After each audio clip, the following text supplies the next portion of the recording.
Okay, class 12th student, welcome again to my channel Visual Art Wisdom. I am Vandana और this is your last chapter जो कि आपको यहाँ पर पढ़ना है the modern trend in Indian art. Modern trend Indian art कब से शुरू होता है? तो mid and late 19th century, 20th century start होने वाली थी तब से ये शुरू होने लगा था। Art school were establish in major city like Lahore, Calcutta, Bombay and Madras. तो जगह जगह आर्ट कॉलेज खोले किसने थे? ब्रिटिश जो शासन चल रहा था उन लोगों ने खोले थे, जिन्होंने ट्रेडिशनल इंडियन क्राफ्ट को, एकेडमिक को, नेचुरलिस्टिक आर्ट को भी प्रमोट किया था। मतलब इंडियन क्राफ्ट को भी प्रमोट कर रहे थे, आर्ट को नहीं, क्राफ्ट को। जैसे कि आपके क्ले मॉडलिंग है, मेटल क्राफ्ट है, वुड क्राफ्ट है, इसको भी प्रमोट किया गया था। ठीक है, अब यहाँ पर बात आती है किसकी? The Bengal school, which has gained popularity earlier, now came to called conservative। मतलब बंगाल स्कूल की जब पॉपुलरिटी एंड पे आने को हुई तो उसमें क्या है, कुछ आर्टिस्ट जो उस समय जो आर्ट मूवमेंट चल रहे थे उनको भी फॉलो करना चाह रहे थे। तो उनमें सबसे पहले नाम आता है गगनेन्द्र नाथ टैगोर का, जो कि क्यूबिज्म को भारत में लाने वाले थे। क्यूबिज्म कहाँ पे शुरू हुआ था? क्यूबिज्म आपका फ्रांस में शुरू हुआ था। ठीक है, एक फ्रांस का कला आर्ट मूवमेंट रहा और ये जो शुरू करने वाले पिकासो थे उनसे इंस्पायर होकर गगनेन्द्र नाथ टैगोर ने यहाँ पे क्यूबिज्म को शुरू किया। इसी तरह से सर रियलिज्म को शुरू करने वाले भारत में अवनींद्र नाथ टैगोर थे, जो कि एक पोएट भी थे और बाद में बहुत अपनी उम्र में जब वो अप्रॉक्स 67 ईयर के हुए तब उन्होंने पेंटिंग करना शुरू किया। और वो Rabindranath Tagore does he know about the international trend cubism and expressionism? Okay, they thought the art need not copy the world but create its own world out of the form, lines and colour patches. मतलब art ऐसा कुछ नहीं है कि आपको किसी की copy करनी है। आर्ट अपनी क्रिएटिविटी को दिखाना है, अपने एक्सप्रेशंस को दिखाना है। और उसके लिए अगर हम बाहर से भी, यानी जो इंटरनेशनली चल रहा है उसको भी अगर एक्सेप्ट करते हैं तो इसमें कोई बुराई की बात नहीं है। तो वो किसको मतलब अपोज करने लगे थे? बंगाल स्कूल, क्योंकि बंगाल स्कूल पुरानी ट्रेंड पे चल रहा था, जनता को फॉलो कर रहा था, मिनिएचर्स को फॉलो कर रहा था, उनके वही टॉपिक भी वही रहते थे और उनके कलर का स्टाइल भी वही रहता था। तो लोग मतलब कुछ आर्टिस्ट बोर फील करने लगे और अपोज करने लगे या नया ट्रेंड लाने लगे। ठीक है, अब क्या बात आती है? They thought that art need to copy the world but create its own world out of the form, lines and colour patches. Many artist start experimenting in the art world of define the new trends. ठीक है, new trend start होगा। भाई देखिए, जब भी कोई चीज़ है, हमेशा आप पुराने समय से देखते आ रहे हो, पहले कहाँ पर चित्र बनाए जाते थे? पहले गुफाओं की दीवारों पे चित्र बनाए जाते थे, फिर बाद में आके चित्र कहाँ बनाए जाने लगे? म्यूरल पेंटिंग्स बनाई जाने लगी, कार्विंग टेक्निक्स में काम होने लगा। फिर धीरे धीरे ये इलस्ट्रेट बुक हो गई, इलस्ट्रेट बुक के बाद में ये मिनिएचर पेंटिंग हो गई, मिनिएचर पेंटिंग के बाद में फिर पेंटिंग्स बनाई जाती थी पुराने स्टाइल को कॉपी करके, यानी बंगाल स्कूल में। फिर इस कंपनी स्कूल का भी काफ़ी रोल रहा, जिसने वेस्टर्न को फॉलो करते हुए भारत में वाटर कलर भी शुरू किया और ऑयल कलर भी शुरू किया। ऑयल कलर भारत में शुरू करने वाले भारत के एक आर्टिस्ट राजा रवि वर्मा हुए। तो इस तरह से हमेशा टाइम के साथ में बदलाव तो हमेशा आता है। आज भी देख लीजिए पेंटिंग्स किस तरह से बनाई जाती हैं, किसी चीज़ का फॉलो कर रहा है, कोई कुछ फॉलो कर रहा है। तो क्या है पेंटिंग? क्या है? एक आर्टिस्ट के मन की भावना है, एक्सप्रेशन है, वो किस तरह से अपने एक्सप्रेशन को प्रेजेंट करता है। बाउंड्रीज या बाउंडेशन नहीं होनी चाहिए आर्ट में। ठीक है, the Indo-European art could not be popularity, so the artist left painting and start doing other job of the livelihood. Indo-European art, what is the meaning of Indo-European art? It is company school. Okay, Raja Ravi Verma was born and painted Indian mythological theme in Europe style. अब राजा रवि वर्मा का style कौन सा था? तो वो new classicism को follow करते थे, जो कि एक फ्रांस का ही आर्ट मूवमेंट था, जिसमें क्या किया जाता था? पेंटिंग्स को ऑयल में बनाया गया। उन्होंने कैरेक्टर कौन से लिए? अपने माइथोलॉजिकल कैरेक्टर लिए, लेकिन पेंटिंग की जो टेक्निक यूज की थी वो यूरोपियन स्टाइल थी। इस technique and means was all European. His contribution of Indian art is immense. Or he started what Indian, he started oil color in India. His painting are realistic थी क्योंकि new classics की painting सारी realistic थी. Oleograph को भी शुरू किया इन्होंने और ओलियोग्राफ प्रेस लगाई जिसमें कि कलर्ड उनकी जो पेंटिंग वो जो ऑयल कलर में बनाते थे उन्हीं का प्रिंट निकाल कर बाजार में बेचने के लिए बनाई थी, जो कि घर घर में पहुंचे. क्योंकि एक पेंटिंग बनाने में बहुत टाइम लग जाता था, उसी पेंटिंग की कॉपी करने के लिए उन्होंने ओलियोग्राफ प्रेस की स्थापना की, जो कि उन्होंने ये प्रेस बॉम्बे में स्थापित की थी, घाटकोपर में. ओके. और इसके अलावा आप देखेंगे यहाँ पर कि his realistic painting and his oleographs of god and goddess are worship in millions home at even today. हम जो आज की डेट में कैलेंडर देखते हैं उसकी शुरुआत करने वाले कौन थे? राजा रवि वर्मा थे. ठीक है. वैसे जो भगवान की मूर्तियां देखी हैं आपने, पेंटिंग्स नहीं देखी थी, तो पेंटिंग को बनाने का काम किसने किया? सामने लाइव मॉडल बिठाकर वो बनाते थे. ठीक है. ठीक. Oppose with the community's ideology a group of artist such as Francis Newton Souza, M F. Husain, K H. Ara, S A. Bakre, H A. Gade and SH. रजा. मतलब धीरे धीरे जब 20वीं शताब्दी आई और भारत भी आज़ाद होने की उस पे आ गया, तब आज़ादी से कुछ दिनों पहले जो आर्टिस्ट ग्रुप बना था इन 47 आज़ादी के समय ही एक आर्टिस्ट ग्रुप बना था पैग. ठीक है. PAG प्रोग्रेसिव आर्टिस्ट ग्रुप बनाया. उसमें सूजा, आरा, हुसैन और बाकरे और ये लोगों ने मिलके शुरू किया था, जिसमें सूजा ने इस आर्टिस्ट ग्रुप को स्टार्ट किया था.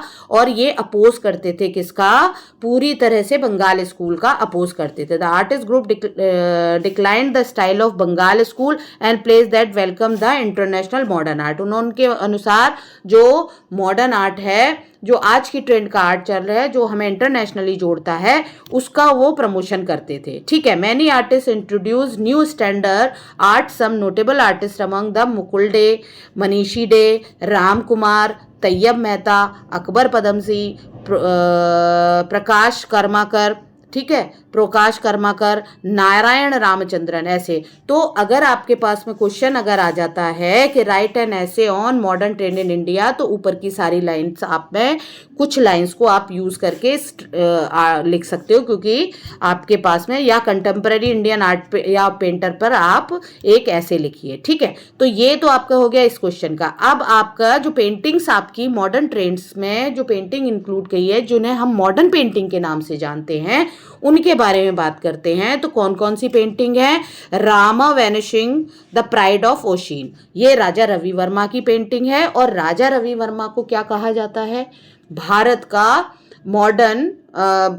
में मॉडर्न आर्ट शुरू करने वाला ग्रैंडफादर ऑफ मॉडर्न आर्ट. ठीक है.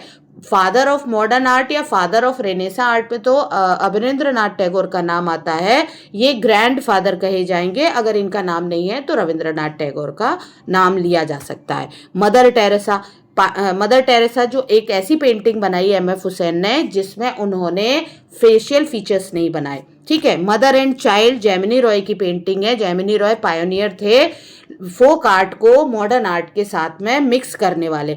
हल्दी ग्राइंडर भारत की पहली woman modern artist Amrita Shergil मानी जाती है. तो एक एक पेंटिंग हमारे सारे मेन आर्टिस्ट की, जिन्होंने की कुछ अलग हटके काम किया, उन सबको यहाँ पर लिया गया है. तो पहली पेंटिंग कौन सी है? Rama vanishing the pride of ocean. ये एक माइथोलॉजिकल रामचरितमानस से नहीं, ये रामायण से ली गई है. ठीक है. वाल्मीकि की रामायण से ये पेंटिंग उठाई गई है. और इस पेंटिंग में क्या बताया गया है? इस पेंटिंग में बताया गया है कि राम किस तरह से समुद्र का या ओशिन का मान भंग कर रहे हैं. एक जैसे है कि भय बिन होए न प्रीत करके एक चौपाई है, उसके आधार पर ये पेंटिंग बनी हुई है.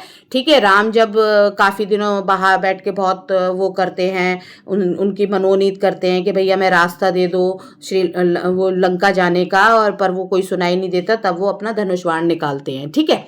तो पेंटर कौन है? राजा रवि वर्मा है. पीरियड कौन सा है? मॉडर्न है. मीडियम कौन है? ऑयल.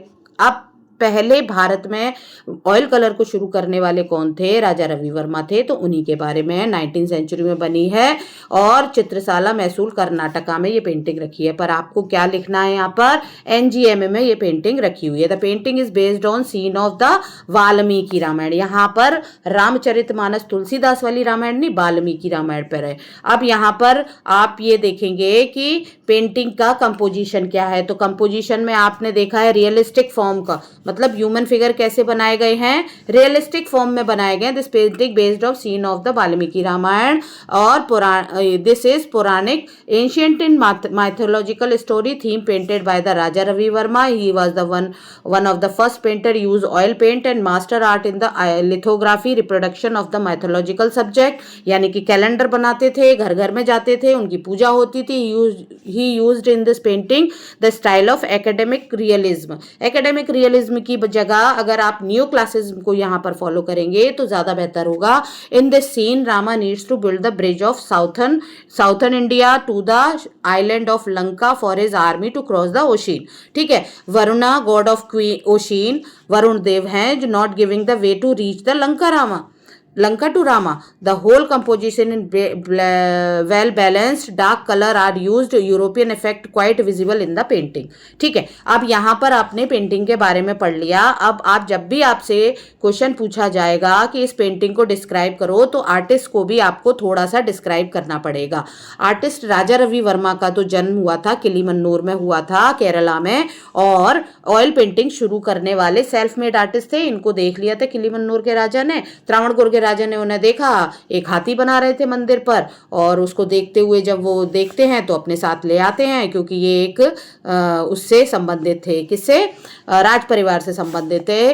और इन्होंने अपने जितने भी ऑयल पेंटिंग के वर्क किए उसके लिए ओलियोग्राफ में प्रेस बनवाई। जर्मनी के जो लोग थे उन्होंने आकर स्लेचर और एक और ने मिलकर इस प्रेस को उनको हेल्प करी और यहाँ पर उन्होंने प्रेस स्टार्ट करी थी, ओलियोग्राफ प्रेस, जो घाटकोपर में शुरू की गई थी। Was born on April 29 1848 in स्प्लॉजवेज केरला। रॉयल फैमिली में पैदा हुए थे।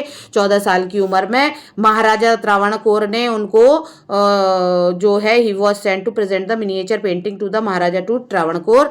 महाराजा recognize the talent of it let learn to place painter. Ramaswamy Naidu उनके जो है ना और थियोडोर जॉनसन और रामास्वामी नायडू और आलमगिरी नायडू, इन लोगों ने इनको पेंटिंग की शिक्षा दी। यूरोपियन पेंटिंग की शिक्षा इनको थियोडोर जॉनसन ने दी। इन्होंने महाभारत और रामायण के ऊपर बहुत सारी पेंटिंग्स बनाई। ठीक है, अब ये he was describe critics by the using of models of the paint deities. अब इनके ऊपर इनको क्रिटिसाइज काफ़ी किया गया था जब ये पता चला कि ये देवी देवताओं की मूर्तियों के लिए जो मॉडल बिठाते हैं वो सारी की सारी मॉडल कौन होती थी? कोई इंडिया में कोई वुमन उस समय इस तरह से तो किसी के सामने नहीं जा सकती थी, तो जो भी जो कीप होती थी या इस तरह की औरतें होती थी उनको वो लेते थे, तो इस बात के लिए उन्हें क्रिटिसाइज किया गया था। उनकी पेंटिंग्स मोस्टली माइथोलॉजिकल कैरेक्टर पर है, तो उनकी अदर पेंटिंग आप देख लें, Shri Krishna, Harishchandra, Sukeshi, Ravana and Jatayu, the victory over the Indrajit, Indian fruit seller, इस तरह से इनकी पेंटिंग बनी हुई है। Varma also painted realize of Ahalya, Rama breaking the second bow of the Shiva before his marriage to Sita, Ram Sita, Lakshman crossing the Sarayu, Ravana abducting the Sita, ठीक है, abducting the Sita and opposed by the Jatayu. Sita, इसे सीता और जटायु के नाम से भी जाना जाता है। तो इतनी सारी उन्होंने पेंटिंग्स बनाई जो मोस्टली माइथोलॉजिकल कैरेक्टर पे बेस्ड थी। अब दूसरी पेंटिंग जो आप यहाँ देखेंगे वो देखेंगे सेकंड पेंटिंग। देखिए, चाहे आप पेंटिंग के स्टूडेंट हो, चाहे आप स्कल्पचर आपके पास में हो, चाहे आपके पास अप्लाइड आर्ट हो, ग्राफिक हो, आपका सिलेबस यही है, तो आपको पेंटिंग्स के बारे में भी पता होना चाहिए, ग्राफिक आर्ट के बारे में भी पता होनी चाहिए और और स्कल्पचर्स के बारे में भी पता होना चाहिए, ठीक है।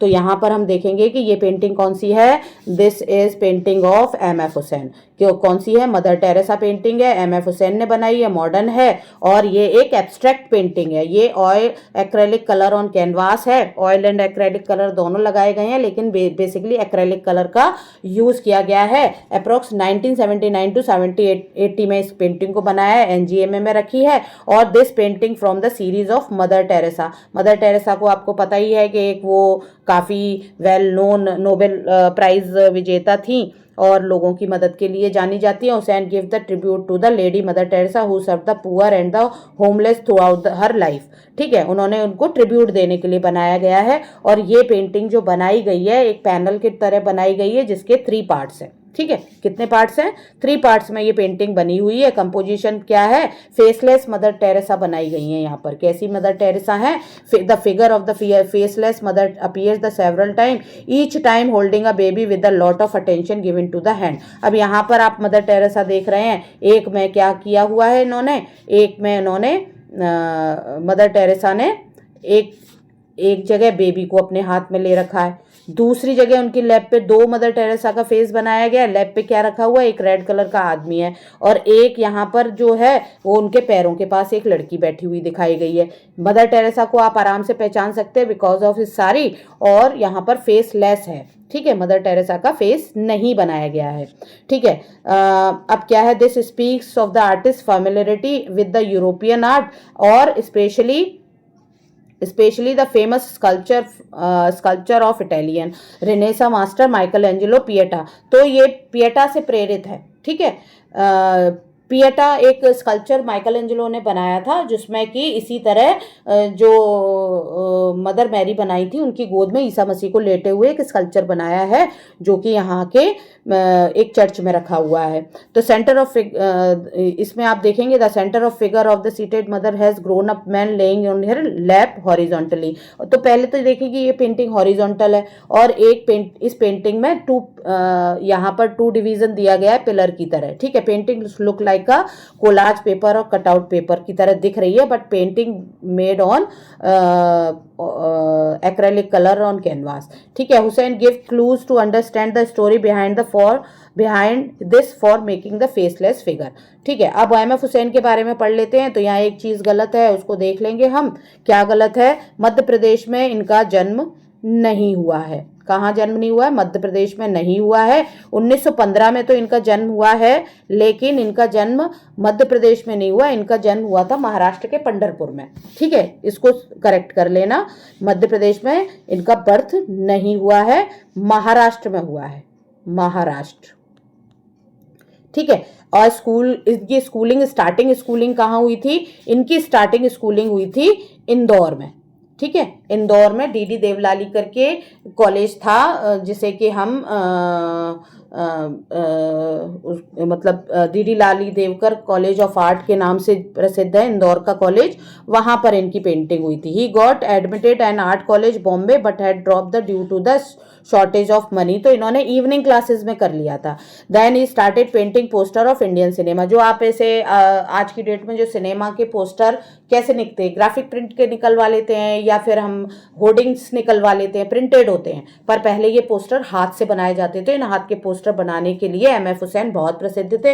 अब आप वो वाला पोस्टर, वो फिल्म देखी होगी शोले का पोस्टर इनने ही बनाया था। हिज creation सुनहरा संसार was exhibited in Bombay in 1947 after which he gained the popularity. He has deeply influenced by the Basoli school। ये पुरानी कलाओं से भी प्रभावित थे और यूरोपियन आर्टिस्ट से भी प्रभावित थे जिनमें पिकासो और जॉन गिरी का नाम आता है, ठीक है। फिर इसके बाद में है ही और इंडियन पेंटिंग में जो बसौली आर्ट से ये ज़्यादा प्रभावित थे। बसौली जो पहाड़ी स्कूल का सब स्कूल है उससे प्रभावित थे, ठीक है। तो क्वेश्चन आ सकता है आपका MCQ में ये वाला। He executed his modern art theme are traditional but themes are traditional. और उनकी जो वो थे मॉडर्न तो थे, लेकिन उनकी ट्रेडिशनल थीम भी थी। एक बार की बात है, मेरे सामने मतलब मैं पढ़ रही थी उस समय, मैं स्टूडेंट थी उस समय की बात है, कॉलेज में ग्रेजुएशन कर रही थी उस समय। हमने सुना था कि एम एफ हुसैन भोपाल की सड़कों पे निकल गए और एक उन्होंने कैनवास ले लिया होली के टाइम पर और उसको निकल कर लेके जा रहे हैं, और जो जो कलर पड़ते गए वो कलर उस पर आते गए और वही उनकी पेंटिंग करोड़ों में बिक गई थी। तो इस तरह से ये काम करते थे। कभी चप्पल छोड़ देते थे पहनना। उन्होंने, जो उनके दोस्त हैं, एक कवि हैं, उनकी कविताएं जब के आधार पर जब पेंटिंग बनाई, उसके बाद उन्होंने चप्पल पहनना छोड़ दी। इस तरह से उन्होंने कई बार इस तरह के काम किए हैं। फिर क्या है, his painting on Ramayana Mahabharata expression violence and injustice are world famous. ठीक है, उन्होंने हमेशा इस तरह की पेंटिंग की। Was awarded of Padmashri, Padma Bhushan और पद्म विभूषण, सभी कुछ गवर्नमेंट ने दिया था। MF. Hussain known as the Pablo Picasso of India. MF. Hussain को यामिनी रॉय के बाद में पाब्लो पिकासो कहा गया। पहले, इससे पहले एम.एफ. हुसैन को ही, मतलब आज की डेट में तो एम.एफ. हुसैन को ही पिकासो को माना जाता है। भारत का पिकासो कौन? एम.एफ. हुसैन। ठीक है, उससे पहले यामिनी रॉय को लोग कहते थे। ठीक है, तीसरी पेंटिंग कौन सी है? आ गया यामिनी रॉय का नाम। कौन सी है? Mother and child. अब ये क्या थे? इन्होंने मॉडर्न आर्ट को किससे ब्लेंड कर दिया? इन्होंने मॉडर्न आर्ट को फोक से ब्लेंड कर दिया। ठीक है, अब ये जो यामिनी रॉय हैं, ये मॉडर्न आर्टिस्ट हैं, लेकिन फोक मॉडर्न आर्टिस्ट है। पटुआ कला से प्रभावित थे, कालीघाट पटुआ पेंटिंग से प्रभावित थे, जो कि हमारे भारत की पुरानी लोक कला है। इस लोक कला से प्रभावित होने के बावजूद भी इन्होंने अपने चित्रों में मॉडर्न को लेकर आए। ठीक है, इन्होंने कलर तो किसके शुरू किए? कलर लिए सारे के सारे, जिस तरह से वो लोग बनाते थे पेंटिंग, लेकिन इनकी पेंटिंग में और लोक कलाकारों की पेंटिंग में ये फर्क था कि ये अपनी पेंटिंग पर सिग्नेचर करते थे। ठीक है, ये एक टॉपिक आ सकता है आपके पास में, वाटर कलर ऑन पेपर। ठीक है, और टेक्निक कौन सी है इसकी टेक्निक टेम्परा है। इन्होंने टेम्परा टेक्निक में काम किया, और ये जो पेंटिंग बनी है कौन सी? मदर टेरेसा पेंटिंग 1939 में बनी है। नेशनल म्यूजियम न्यू दिल्ली में रखी हुई है, और ये पेंटिंग में मम्मी और बच्चे को अनकंडीशनल लव को यहाँ पर दिखाया है। तो आपसे पूछ लिया जा सकता है, ऐसे कौन सा मॉडर्न आर्टिस्ट है जिसकी पेंटिंग में उसको डिस्क्राइब करिए जिसमें मम्मी और बच्चे के अनकंडीशनल लव को दिखाया गया है। तो यहाँ ये दिखाया गया है। ठीक है, तो ये यामिनी रॉय की पेंटिंग होगी। In this painting mother her child and her child are rendered with the bold, significant and thick outline with the sweeping of brush stroke। तो यहाँ पर देख रहे हो, ब्रश स्ट्रोक मोटे हैं, थिक आउटलाइन है, इन तरह की चीजों का प्रयोग किया गया है। कलर कैसे गए हैं? डल येलो के साथ में इन्होंने ब्रिक रेड राउंड कलर का ये इस्तेमाल किया है। 2 डायमेंशनल पेंटिंग है, deserve from the pet painting of his search simplify the pure from visible. ठीक है, Roy borrowed volume, rhythm and decorative clarity and instrumentally of the part of this artwork। ठीक है, to achieve and learn the purity of a pet, he first made many monochromatic brush drawing and then gradually moved to the basic 7 color applied। तो starting में इन्होंने जो paintings बनाई वो इन लोगों से सीखी, उन्होंने जाके पटुआ कला सीखी। वहाँ की जो जनजाति है, वहाँ संथाल जनजाति बनाती है, उनसे जाके सीखी, और पहले इन्होंने मोनोक्रोमेटिक पेंटिंग बनाई, बाद में वो किसकी तरफ मूव कर गए? बाकी के कलर्स इन्होंने इस्तेमाल किए हैं। इनके जो कलर्स रहे हैं मोस्टली इंडियन रेड। ठीक है, क्या लिया है इन्होंने?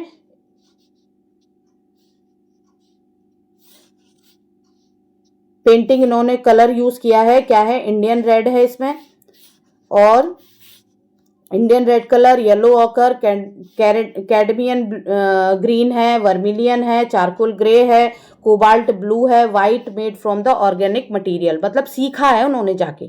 ठीक है, अब यहाँ पर यामिनी रॉय की बात आ जाती है। यामिनी रॉय जो हैं 1887 में बोर्न हुए थे, और बांकुरा में हुए थे, वेस्ट बंगाल में। ठीक है,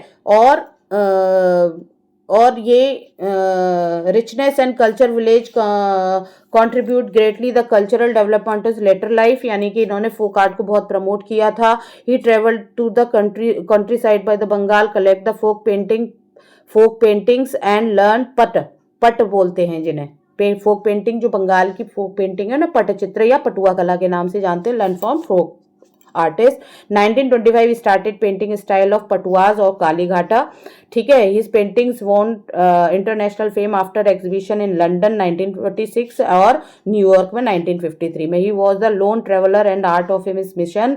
He is called the father of the folk renaissance of Indian art, यानी कि pioneer of folk renaissance with modern, मतलब मॉडर्न आर्टिस्ट थे लेकिन फोक को प्रमोट किया इन्होंने. ठीक, अब यहाँ तीसरी जो पेंटिंग है ये है हमारी अमृता शेरगिल की. भारत में ये पैदा नहीं हुई थी, भारत से विदेश से आके ये यहाँ बस गई थी. इनकी जो मदर थी वो हंगेरियन थी और फादर कौन थे, पंजाबी थे इनके. और ये पहले पेरिस में पढ़ी हैं, वहीं पर इन्होंने पढ़ाई की, लेकिन इन्हें भारत इतना पसंद आया कि ये यहीं आकर रहने लगी. इन्होंने कहा कि अगर भारत में गरीब ना होते तो मेरे पेंटिंग के विषय भी ना होते. ये किसने कहा है, अमृता शेरगिल ने कहा है. तो अमृता शेरगिल की हल्दी ग्राइंडर जो है, वैसे इनकी पेंटिंग के बेसिक जो इनके सब्जेक्ट है, अगर कहेंगे सब्जेक्ट में अगर एक्सप्रेशन कहेंगे तो एक्सप्रेशन इनका कैसा है, इनका एक्सप्रेशन सौरो वाला है, यानी कि विषाद को दिखाया है, खेद मतलब दुख को दिखाया है इन्होंने. लेकिन इस पेंटिंग में दुख को नहीं दिखाया है. इस पेंटिंग में गांव की औरतें एक कॉमन सा वर्क है, हल्दी ग्राइंड कर रही हैं, उनको बनाते हुए दिखाया है. अमृता शेरगिल की पेंटिंग है, मॉडर्न की, ऑयल ऑन कैनवास पर है. और ये 1940 में ये पेंटिंग बनाई गई है, एनजीएमए में रखी है. Depicting the Indian women busy in traditional activity of grinding the turmeric. ठीक है, ड्राई टर्मरिक को ग्राइंड करते हुए दिखाया गया है. तो यहाँ पर ये देखिए कंपोजिशन में देख लीजिए, अमृता शेरगिल ने ये कंपोजिशन वर्टिकल बनाया है, 1940 में बनाया हुआ है, ऑयल ऑन कैनवास पर ये पेंटिंग बनी हुई है. This was the time when she was seeking the inspiration from the Indian idyllic rural scene. ठीक है, हमेशा ये गांव के इलाकों के लोगों को बनाती थी और ये अजंता से बहुत ज़्यादा प्रभावित थी. The focus of the Amrita painting intent the showcase of the burden of life of women in India. दिखाया उन्होंने, वुमेन्स को पेंट किया है. और भारत की पहली मॉडर्न इंडियन मॉडर्न वुमेन के नाम से जाना जाता है, आर्टिस्ट हैं. Depict Indian women busy in tradition activity grinding dry turmeric had to be painted in Indian style. Here is the painting. Three women are portrayed in the center of the picture plan with the yellow, white and red sarees placed within the background of nature. The women and trees are painted as a flat shape. Flat shape में paint किया गया है, ज़्यादा उन्होंने shade वगैरह का इस्तेमाल नहीं किया गया है, ब्राइट कलर्स का यूज़ किया गया है. ठीक है, अब आर्टिस्ट अमृता शेरगिल का जो भारत की पहली मॉडर्न वुमेन आर्टिस्ट थी. वैसे अगर आपसे पहली वुमेन आर्टिस्ट पूछ लिया जाए तो सुनैना देवी का नाम आता है, और मॉडर्न पहली वुमन मॉडर्न आर्टिस्ट में अमृता शेरगिल का नाम आता है. सेल्फ पोर्ट्रेट बनाने के लिए ये बहुत ज़्यादा फेमस थी. इन्होंने अपने सेल्फ पोर्ट्रेट बनाए और भारत की फ्रीडा kahlo भी इन्हें कहा जाता था. मैक्सिकन आर्टिस्ट हैं, एक थी फ्रीडा kahlo जो पैरों से चल नहीं पाती थी, बहुत फेमस आर्टिस्ट रही. उन्हीं फ्रीडा kahlo को, भारत की फ्रीडा kahlo, और ये बहुत छोटी उम्र में 28 साल की उम्र में ये एक्सपायर हो गई थी. जिस साल रविंद्रनाथ टैगोर एक्सपायर हुए थे उसी साल इनकी भी डेथ हो गई थी. ठीक है, अब यहाँ पर Amrita Shergil was born on Budapest Hungary on January 30, 1930. Hungarian mother and scholar, Indian father of Sikh royal family. His family returned to India after first war in 1921. She learned painting. Ecole des Beaux Arts करके एक वो है art college France का, वहाँ पर सीखी इन्होंने. Paris में पढ़ता है. After spending about 6 years in Europe she long back to India 1934-35 में ये फिर से स्टार्ट कर दिया था. और इन्होंने अपना एक स्टूडियो भी बनाया था.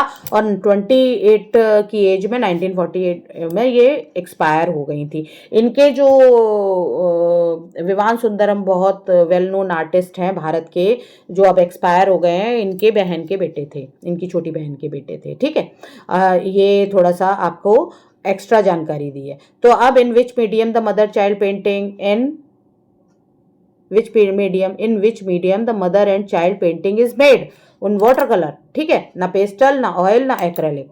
ठीक है, mention the title painting of painter of Amrita Shergil का हल्दी ग्राइंडर है. Name of the painting done by the Raja Ravi Varma, Rama vanishing the pride of ocean in oil colour. What is the full name of MF. Hussain, Maqbool Fida Hussain, who was known of the father of Indian modern art. ठीक है, Indian modern art का father किसे कहा जाता है, बताइए.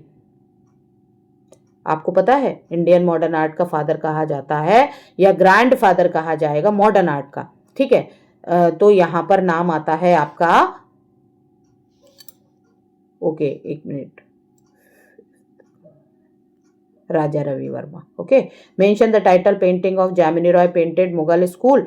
तो painted by the Jamini Roy, painter of the Mughal school. Mention the title of painting done by the Jamini Roy painted of the Mughal school, that is mother and child. Who was the father of folk, ये mother painted of the Mughal school is not correct, यहाँ पर ये नहीं आएगा, ये हटा देना है। Who was the father of folk renaissance in India, तो ये यहाँ पर जामिनी रॉय का नाम आएगा, ठीक है।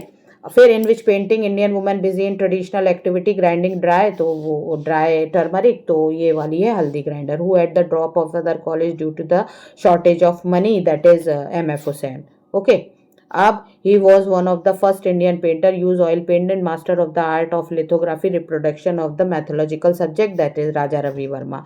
ठीक है, अब ये जो क्वेश्चन है शॉर्ट एंड आंसर ये तो हो गए। फिर आपके अब मॉडर्न ट्रेंड इंडिया में शुरू हुआ तो ग्राफिक आर्ट भी शुरू हुआ। ग्राफिक आर्ट की जरूरत क्यों पड़ी? ग्राफिक आर्ट होता क्या है? ग्राफिक आर्ट एक में प्रिंट डेवलप किए जाते हैं। ये जो प्रिंट तैयार किए जाते हैं अपने आप में हर प्रिंट एक ओरिजिनल पेंटिंग की तरह किया जाता है। इसमें एक तो वुड या मेटल या लिथो पे इनको बनाकर प्रिंट शीट पर बनाकर किसी भी उसका फिर इंप्रेशन पेपर पे लिया जाता है, that is graphic art. Graphic print is newly developed art form based on the lines which are engraved and etched on a smooth hard surface, whether it is made of wood, metal, hard paper and any other material। जो H किया जाता है, H मतलब इंग्रेव करके निकाल दिया, मतलब हमने एक वो ले लिया, शीट ले ली, उसके ऊपर हमने कोई भी ड्राइंग बनाई, उसको इंग्रेव करके जो चीज चाहिए नहीं उसको हटा दिया, जो चाहिए उसको छोड़ दिया और इंग्रेव करके फिर पेपर पे उसका इंक लगा के हम इंप्रेशन ले लेते हैं, दैट इज। और एच्ड किया जाता है। एच्ड किस पे किया जाता है? मेटल शीट पे एच किया जाता है। और वुड और लिथो पे क्या किया जाता है? इंग्रेव किया जाता है, मतलब खोद के निकाल के चीजें लिखी जाती हैं। और एचिंग किस पे की जाती है? जितनी भी हार्ड मटेरियल मेटल की प्लेट्स होती हैं उन पे एचिंग की जाती है। इसके अलावा कोलोग्राफ भी चलता है कि एक ही गत्ते पे कुछ चीजों को चिपका के फिर उस पे इंक लगा के इंप्रेशन ले लेना, दिस इज प्रिंट मेकिंग। और प्रिंट मेकिंग की खासियत यह है कि उसका हर प्रिंट ओरिजिनल होता है और उतनी ही कीमत का होता है। जैसे कोई आर्टिस्ट एक पेंटिंग बनाता है और इससे क्या हुआ, आर्टिस्ट को एक सुविधा मिल गई एक ही पेंटिंग को कई प्रिंट बनाने की। ठीक है, तो यहां पर हम चाहे आप आर्ट के स्टूडेंट हो, पेंटिंग के हो या स्कल्पचर के हो, ग्राफिक के हो, सभी के लिए आपको सारा टॉपिक पढ़ना जरूरी है। जैसे कि यहाँ पर और अब तो चित्र दिखाकर यानी कि आपको पिक्चर देखकर उसके बारे में लिखना है, तो ये भी आपका एक महत्वपूर्ण क्वेश्चन बन जाता है। तो ये ग्राफिक आर्ट में आप देखेंगे चिल्ड्रन सोमनाथ होर ने बनाया। सोमनाथ होर ने और क्या शुरू किया था? पल्प पेपर कास्टिंग, यानी कि वो पेपर को गलाकर पल्प से एक शीट तैयार करते थे और उस पर जो भी थे उसका इंप्रेशन लेते थे, तो उसे पल्प पेपर प्रिंटिंग कहते थे। ठीक है, पल्प पेपर प्रिंटिंग की शुरुआत करने वाले सोमनाथ होर थे। देवी जो बनाया है ज्योति भट्ट ने बनाया है। ऑफ वॉल अनुपम सूद ने बनाया। अनुपम सूद जो है भारत की अच्छी उनमें गिनी जाती हैं महिला प्रिंट मेकर में। ठीक है, मैन वुमेन एंट्री के लक्ष्मण गौड़ का है। तो पहला जो प्रिंट है वो आप देख रहे हैं यहाँ पर कौन सा है? चिल्ड्रन है। चिल्ड्रन क्या है? टाइटल ऑफ द प्रिंट है चिल्ड्रन। बनाया किसने है? उस पर बनाया है सोमनाथ होर ने। और सोमनाथ होर ने ये प्रिंट किसके ऊपर बनाया है? भुखमरी के ऊपर बनाया। जब अकाल पड़ गया था उसकी समय पश्चिम बंगाल में जो अकाल पड़ा था, भुखमरी फैली हुई थी, तो वहां पर उन्होंने उस चीज को स्केच किया और उसको बाद में बनाया। अब ये क्या है? ये सोमनाथ होर का प्रिंट है चिल्ड्रन। ठीक है, इसको बनाया है किसने? सोमनाथ होर ने। और कब बनाया है? ये जो प्रिंट बनाया गया है, एक मिनट,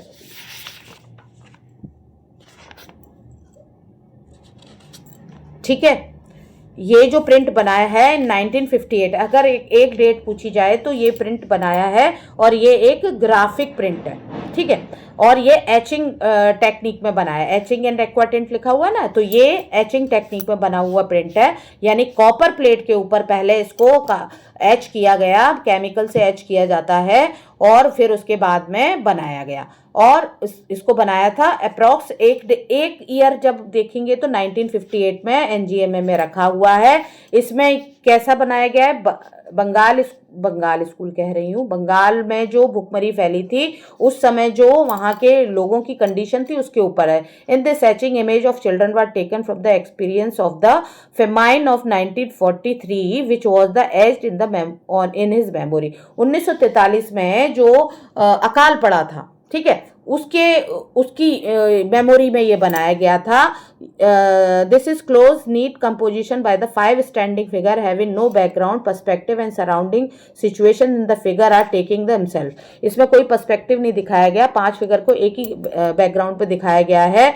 ये क्या है, बॉडी कैसी बनाई गई है, स्केलेटन बनाई गई है, एनाटॉमी, और उनके क्या दिखाई दे रहे हैं, यहाँ पर आप देख रहे हैं इनके रिब केज भी दिखाई दे रहे हैं, यानी कि अंदर का शरीर का ढांचा दिखाई दे रहा है। Supporting a huge skull with the small face, whole body in the scene resting of the 2 stick like legs. The bone structure just beneath and the skin renders the effect of the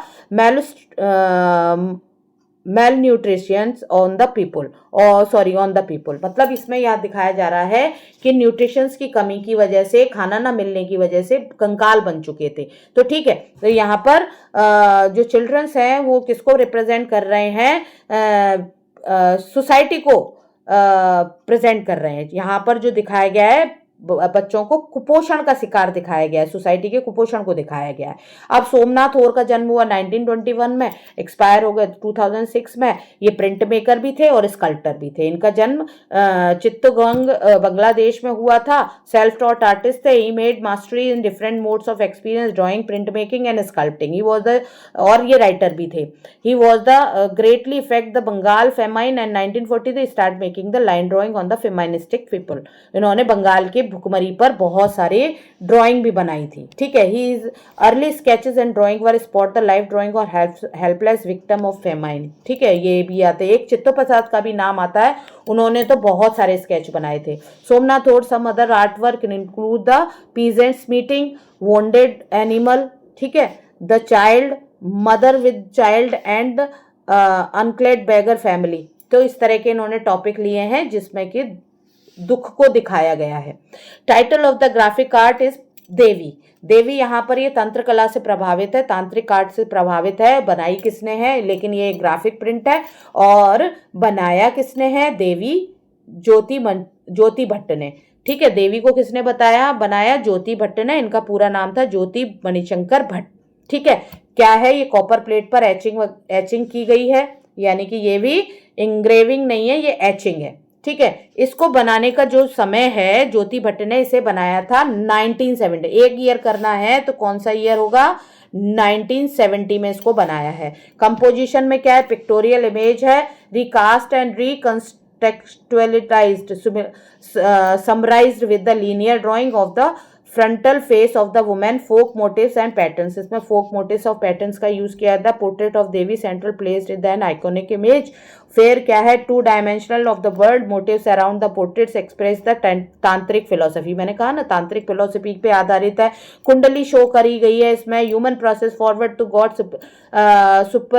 super natural bliss which the always describe many Hindu religious books and knowledge of tantra, ठीक है। तो यहाँ पे तांत्रिक image है ये एक, evoking the power of self evolution of self involution, यानी कि अंतरात्मा को जगाने वाली फीलिंग है यहाँ पर। अब यहाँ पर हम ज्योति भट्ट के बारे में पढ़ लेते हैं, जो कि पैग के क्या थे, प्रिंट मेकर थे। पैग ग्रुप में इनका शामिल थे ये, और पैग के में शामिल आपके MF हुसैन भी थे, ठीक है। अब ज्योति भट्ट का जन्म कब हुआ है, 1934 में हुआ है। कब हुआ है, 1934 में हुआ है। और he is giving the take diploma fine arts post graduate degree MS Baroda से ये पढ़े हुए हैं, ग्राफिक प्रिंट की पेंटिंग की। और MS बड़ौदा कॉलेज जो है ग्राफिक प्रिंट का बेस्ट कॉलेज माना जाता था। He was very much impressed in Picasso and Ben Nicholson, ठीक है। और इनके जो मेंटर कौन थे, यानी कि इनके जो गुरु थे केजी सुब्रमण्यम थे। He carved out art language based on folk tradition and popular practice, तंत्र कला से प्रभावित थे। He bring together many visual elements in the composite narrative but also made art work like Kalpasutra. अब ये इन्होंने कई सारे बनाए। कल्पसूत्र इनका प्रिंट है, क्या है, कल्पसूत्र भी इनका प्रिंट है। सेल्फ पोर्ट्रेट बनाया, फॉरगॉटन मॉन्यूमेंट्स बनाए, सीता पैरट बनाया, सीता का तोता ऐसे करके। Still life with 2 lamps, scattered image under the warm sky and तीर्थंकर एक्सेट्रा इनके पेंट अदर आर्ट वर्क हैं, ठीक है। इसी तरह से अब नेक्स्ट है ऑफ वॉल। ऑफ वॉल बनाने वाली भारत की प्रसिद्ध महिला आर्टिस्ट कहेंगे, ग्राफिक आर्टिस्ट है अनुपम सूद। और ये किस ग्रुप में शामिल थी, ये पहले दिल्ली शिल्पी चक्र में शामिल हुई थी, जो कि सान्याल ने वो जो बीसी सान्याल ने स्टार्ट किया था। फिर बाद में इन्होंने ग्रुप 80 को ज्वाइन ग्राफिक आर्टिस्ट ग्रुप को ज्वाइन कर लिया था बाद में जाके, ठीक है। अनुपम सूद है मॉडर्न। अब इनका जो वो बना हुआ है वो कैसे बना हुआ है, इनका लिथोग्राफी नहीं है, इनका भी किस तरह से बना है, जो एनसीईआरटी के अकॉर्डिंग इनका जो एचिंग है, जिंक प्लेट पर एचिंग करके बनाया है, ये लिथो नहीं है, लिथो में नहीं है, ये जिंक प्लेट पे बनाया गया, 1982 में बनाया गया, एनजीएमए में रखा हुआ है। This is N etching made from the zinc plate. ये देखो लिथोग्राफी नहीं है, टेक्निक इसकी जिंक है। लिथोग्राफी जो होती है वो कार्विंग टेक्निक में होती है, एचिंग किस पे होती है, प्लेट पर होती है। लेकिन प्लेट कौन सी इस्तेमाल की है, इससे पहले वाली कॉपर प्लेट थी, ये जिंक प्लेट का मेटल है। And printed by the paper made by the Anupam Sood in 1982 में ये बनाया गया है, ठीक है। अब in this graphic print the interesting form is women by the hollowing out of face. Women के फेस कैसा है, होलोइंग है, मतलब अंदर ऐसा लग रहा है कि कुछ है ही नहीं। The sense of face give the brooding and sad expression. जो इस तरह का फेस दिखाया गया है वो क्या दिखा रहा है आपको, एक्सप्रेशन कैसा दिख रहा है ऑफ वॉल में। ऑफ वॉल में वुमेन का एक्सप्रेशन जो दिखाया गया है फेसलेस होने के बावजूद भी कैसा दिख रहा है, सैडनेस दिखाई दे रही है। The painting depict the figure of lonely women seated the pavement footpath before the dilapidated damage wall, मतलब डैमेज वॉल के बाहर बैठी हुई है। The foreground well only the glimpse of the lower part of the poor man sleeping on the ground. और ये लेटा हुआ आदमी दिखाई दे रहा है। ये यहाँ पर वुमेन की सैडनेस को इसमें प्रिंट किया गया है, ठीक है। अनुपम सूद क्या है, 1944 में पैदा हुई थी और is one of the finest intaglio Indian print maker of modern era, born in 1944 in Hoshiarpur Punjab में पैदा हुई हैं। She had studied print making Slade school fine arts university college of London से पढ़कर आई 1970 में। When she return the India she was drawn the everyday reality, a part of her deep interest social, मतलब उन्होंने social problem को, women's की problem को काफ़ी इनहेंस किया, मतलब बढ़ावा, मतलब इनहेंस किया, मतलब दिखाने की कोशिश की अपने ग्राफिक प्रिंट के माध्यम से। अब ये लास्ट जो आपका प्रिंट है वो मैन वुमेन एंड ट्री के लक्ष्मण गौड़ ने बनाया, पेपर पे बनाया, एचिंग एंड प्रिंट पे बनाया है। और ये बनाया गया है इन 217। ये यहाँ पर अगर मैं कहूँ कि ये नहीं करना है, इसको करना है आपको 2017। 2017 में इस प्रिंट को तैयार किया गया है, जो कि यहाँ पर लिखा हुआ है। एक्चुअली ये एनसीईआरटी का मैं बता रही हूँ, एनसीईआरटी में 2017 लिखा हुआ है। In this etching man women shows with the tree in the background.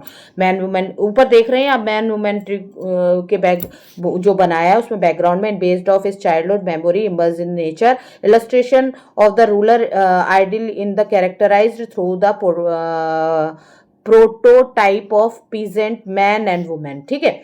अब इसमें the realistic ingredient present the highly and ornately contrast shape bring the elements actual appearance of the village. मतलब इसको देख के लग रहा है ना गांव का एक सीन बनाया हुआ। This print is line based and coloured. अब आर्टिस्ट के लक्ष्मण गौड़ के बारे में देख लेते हैं। तो ये इनका जो जन्म हुआ है 1940 में हुआ है। ड्राफ्टमैन थे, ड्राफ्टमैन किसे कहते हैं, जो मैप डिजाइनिंग करते हैं। प्रिंट मेकर थे, म्यूरल पेंटर थे, MS बड़ौदा से पढ़ाई किया है। He was influence his teacher from KG Subramanyan, जैसे कि इससे पहले वाले के जो गुरु थे वही इनके गुरु हैं, ठीक है। और strives to a sharp demarcations between the major and minor art, thus as the linguistic breathe. ठीक है, इन्होंने मेजर और माइनर आर्ट को क्या किया है, मिला दिया है, ये कहना चाहिए. ठीक है. This was help the struggled various medium such as glass painting, terracotta, bronze, बहुत सारे मीडियम में काम किया है. Some other work women. अब इनके जो अदर वर्क दिए गए हैं ना, इनको भी ध्यान रखना है आपको. कैसे ध्यान रखना है, जैसे man women, landscape of Turkey, untitled, श्यान चियान एक्सेट्रा इनके हैं. और पद्मश्री अवार्ड इन्हें 2016 में प्राप्त हुआ है. ठीक है. अब इसके बाद में हमारे पास में इनके ये जो कुछ क्वेश्चन है, विच मीडियम देवी graphic print is, brass surface, pastel colour, acrylic colour. तो ब्रास सरफेस पे बना हुआ है. Mention the title of graphic print done by the Somnath Hore. तो सोमनाथ होर का जो टाइटल है वो है आपका चिल्ड्रन. ठीक है. कौन सा टाइटल है, चिल्ड्रन. और name of the graphic print done by the Anupam Sood is of wall. In which technique man women and tree graphic printed made. तो एचिंग एंड एक्वाटेंट. ठीक है. एचिंग कहेंगे, एचिंग एंड एक्वाटेंट.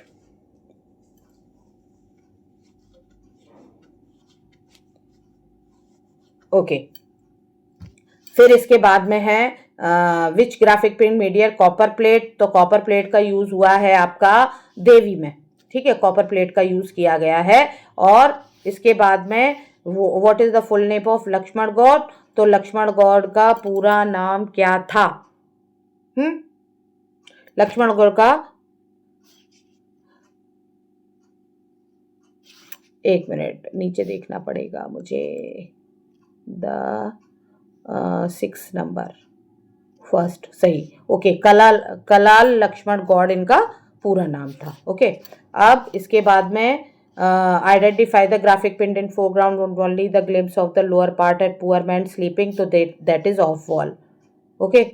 कौन सा प्रिंट है, ऑफ वॉल प्रिंट है, जिसमें एक आदमी नीचे लिखा रहा. आइडेंटिफाई द, फिर इसके बाद में नंबर आता है identify the graphic in 2 dimension. Okay, हो गया. In which graphic print the figure are linear, each of the skeleton anatomy ill humour and ribcage with a helpless expression. तो that is children, Somnath Hore का. In which graphic print man women are shown with a tree background. That is man women and tree. Okay. अब इसके अलावा आपके पास में क्या question आते हैं, स्कल्पचर्स के आते हैं. तो हमारे यहाँ के डीपी राय चौधरी क्या है, भारत में डीपी राय चौधरी ने बहुत सारे मॉन्यूमेंटल या कहना चाहिए बड़े बड़े स्कल्पचर्स बनाए, जो कि बेसिकली किस में थे, ब्रॉन्ज में स्कल्पचर्स बनाए थे. तो ट्रम्फ ऑफ लेवर है, संताल फैमिली है. राम किंकर बैज को भारत का पहला मॉडर्न स्कल्प्टर कहा जाता है. मॉडर्न स्कल्पचर की शुरुआत करने वाले राम किंकर बैज थे. और गणेशा जो पीवी जानकी राम ने बनाया है, वो शीट को ठोक कर पीछे से, ठीक है, बनाया है. और क्राइज अनहर्ड अमरनाथ सहगल का स्कल्पचर है. तो ये चारों स्कल्पचर्स के बारे में भी आपको पता होना चाहिए. डीपी राय चौधरी का ट्रम्फ ऑफ लेवर कहाँ रखा हुआ है, इसके 2 पीस बने हैं. एक मरीना बीच पर रखा हुआ है, दूसरा जो कलेक्ट है नेशनल एनजीएमए में रखा हुआ है. ब्रॉन्ज और सीमेंट से बना हुआ, क्योंकि इसका बेस सीमेंट से बनाया गया है, ब्रिज बनाया है. और लार्ज स्केल स्कल्पचर है, ओपन एयर में रखा जाने वाला. It was installed at Marina Beach, Chennai on the eve of Republic Day in 1959. 1959 में रिपब्लिक डे की शाम को इसको बनाया गया था, मतलब इस्टेब्लिश किया गया था. और किस लिए इस्टेब्लिश किया गया था, जो कि रिप्रेजेंट करता था मजदूर दिवस को. It's prototype has been be set up the main gate of the national gallery of modern art. और ये रखा कहाँ पर है, कलेक्ट कहाँ पर किया गया है. इसका एक और पीस बना जो कि एनजीएमए में रखे. Show the man trying to move a rock rendering importance of contribution the human labour in national building. तो ये नेशनल ह्यूमन लेबर डे के उपलक्ष्य में ही इसको मरीना बीच पर रखा गया था. और इसमें कितने आदमी बनाए गए हैं, 4 आदमी बनाए गए हैं, जो एक बड़े से पत्थर को ढकेल रहे हैं. तो इस तरह से आप इसका पूरा क्या कर सकते हैं, पूरा वो इसको डिस्क्राइब कर सकते हैं पेंट स्कल्पचर्स को देख के. फिर आता है आर्टिस्ट देवी प्रसाद राय चौधरी. जन्म हुआ 1899 में, मृत्यु हो गई 1975 में. और बांग्लादेश में जन्म हुआ था. ठीक है इनका। और ये अवनींद्रनाथ टैगोर के अंडर में पढ़े, फिर ये प्रिंसिपल बन गए कहाँ पर जाकर, मद्रास कॉलेज ऑफ आर्ट में। गवर्नमेंट ने इन्हें पद्म भूषण से नवाजा और ये भारत के पहले ललित कला एकेडमी के हेड भी बने थे। ठीक है, अब इसके बाद में संथाल फैमिली आती है। राम किंकर बैज ऐसे आर्टिस्ट थे जो जहाँ पढ़े वहीं पर पढ़ते रहे और एक ही जगह पर उन्होंने अपना पूरा जीवन व्यतीत कर दिया। ये राम किंकर बैज थे। इनके कला गुरु कौन थे? इनके जो कला गुरु थे वो नंदलाल बोस थे। संथाल फैमिली जो है ये कहाँ रखा हुआ है? शांति निकेतन में रखा हुआ है। और इनके ज़्यादातर ये पहले आर्टिस्ट थे जिन्होंने सीमेंट और कंक्रीट का यूज़ करते हुए स्कल्पचर बनाए। इससे पहले कोई भी इस तरह के स्कल्पचर भारत में नहीं बनाता था। और ये जो स्कल्पचर बनाए उनका पहला मॉडर्न स्कल्पचर था लैम्प स्टैंड। ठीक है, संथाल फैमिली है, राम किंकर बैच का है, मॉडर्न है, सीमेंट कंक्रीट में बनाया, 1938 में बनाया गया है। ठीक है, 1938 में बनाया गया है, शांति निकेतन परिसर में रखा हुआ है। अब ये जो कंपोजिशन है, इस कंपोजिशन की क्या खासियत है? ओपन एयर लार्ज स्कल्पचर है, राम किंकर बैच ने बनाया है। कितने ह्यूमन फिगर हैं इसमें? एक फैमिली जो कि काम की तलाश में जा रही है, एक कुत्ता बना हुआ है, दो फिगर है, एक बच्चा उसकी पीठ पर है, एक बच्चा डोली जैसी चीज में रखा हुआ है। This is an open air, is made of the metal armature का यूज करते हुए इसको बनाया गया है। ठीक है, with the pebbles and place compose in the Kala Bhavan Santiniketan, India first national art school. Santiniketan जो कला भवन है वहां पे रखा हुआ है, पहला भारत का आर्ट कॉलेज था। इससे पहले भारत का अपना आर्ट कॉलेज यही खुला था। ठीक है, अब यहाँ पर क्या, show the scene of Santhal man. Santhal कहाँ की जनजाति है? संथाल जो जनजाति है वो पश्चिम बंगाल में है। वही संथाल जनजाति के कुछ लोग पटुआ कलाकार भी कहे जाते हैं, जिनको किसने बनाया है? जिनकी पेंटिंग्स की कॉपी करी है, मतलब पेंटिंग्स को आगे बढ़ाने का काम किया यामिनी राय ने। Carrying his children in double basket join the pole and his 5 a dog walking along a side. ठीक है, perhaps it speaks the family migration from one region to another carrying or their frugal position. ठीक है, this must be everyday scene of the artist living amidst of the rural landscape. ठीक, he gives the monumental statue sculpture made the round which means that we can see the all side. Round sculpture क्या होते हैं? 3 dimensional होते हैं, चारों तरफ से देखे जा सकते हैं। Okay, the significance of the work regard the first public modernist sculpture in India. ठीक है, अब the significance of this work that is regret the first public modernist sculpture in India. तो पब्लिक मॉडर्निस्ट मतलब ऐसा sculpture जो पहला भारत में public के लिए रखा गया, या कहना चाहिए मॉन्यूमेंटल टाइप का रखा गया, जो मॉडर्न था वो था ये। लेकिन पहला जो मॉडर्न स्कल्पचर बनाया गया था वो लैंडस्केप था, जो राम किंकर बैज ने ही बनाया था। ठीक है, अब आ जाते हैं हम राम किंकर बैच के बारे में। तो राम किंकर बैच जो born poor family Bankura district में बंगाल में पैदा हुए थे। The painting name Sita excel was made by him when he was 15 year. उन्होंने जब छोटा थी, सीताज एक्सेल मतलब सीता को निकाल दिया जैसे त्याग, वो बनाई थी 15 साल की उम्र में, और जो कि प्रवासी मैगजीन में छपी थी। Painting help to get gold medal in the painting exhibition in New Delhi. For his idol he used medium sand, concrete, cement, soil because of they were easily available everywhere. He did not accept doing work and only in any particular style. Among his work famous are Santhal family, Sujata, Repair और girl and the dog, यानी वो कन्या और कुत्ता करके है, returning from the market. अब तीसरा नेक्स्ट स्कल्पचर है आपका गणेशा बनाया है पीवी जानकी राम ने। ऑक्साइड, कॉपर और टिन वायर्स का यूज करते हुए बनाया गया है, और ये 1970-80 में एनजीए में रखा हुआ है। अब ये कैसा है? एक वो है, कॉपर की शीट है। कॉपर की शीट को पीछे से लकड़ी के हैमर से ठोक कर इसे बनाया गया है। और इसकी खासियत क्या है कि ये गणेश जी का स्कल्पचर बनाया गया है, और ये एक तरह से रिलीफ है, ऊपर से इसमें बेल्डिंग करके उसके ऑर्नामेंट्स बनाए गए हैं। इन दिस जानकी रिवाज यूज शीट कॉपर और create a pictorial sculpture as free standing. ये अपने आप में फ्री स्टैंडिंग है। He was made ornament their surface on linear elements, पतली पतली तारों का यूज करके बनाया गया है। ठीक है, facial features and decorative motifs suggest a religious icon invite the intimate contemplation. ठीक है, बाद में इनको बेल्ट करके जोड़ा गया था. Image of Ganesha crafted frontally lends and important indigenous character और केव ऑफ टेम्पल स्कल्पचर. किससे प्रभावित है? टेम्पल स्कल्पचर से प्रभावित है. In this sculpture Ganesha is playing Veena, a musical instrument. क्या है हाथ में? वीणा है, याद रखना. Ganesha reveal the understanding the traditional imagery, he was elaborated linear detail into the overall form. तो ये पूरा आपने स्कल्पचर देखा गणेशा का है, जो कि किससे बनाया गया है? शीट से बनाया गया है. एक शीट ली गई है, उसको खोद के बनाया गया है. पीवी जानकी राम जो हैं वो मद्रास में, चेन्नई में 1930 में बॉर्न हुए और फाइन आर्ट्स कॉलेज मद्रास में ही इन्होंने पढ़ाई करी है. He was use sheet to copper create the pictorial sculpture free standing form and ornament. इस तरह का जिसे उत्कीर्णन की कला कहा जाता है.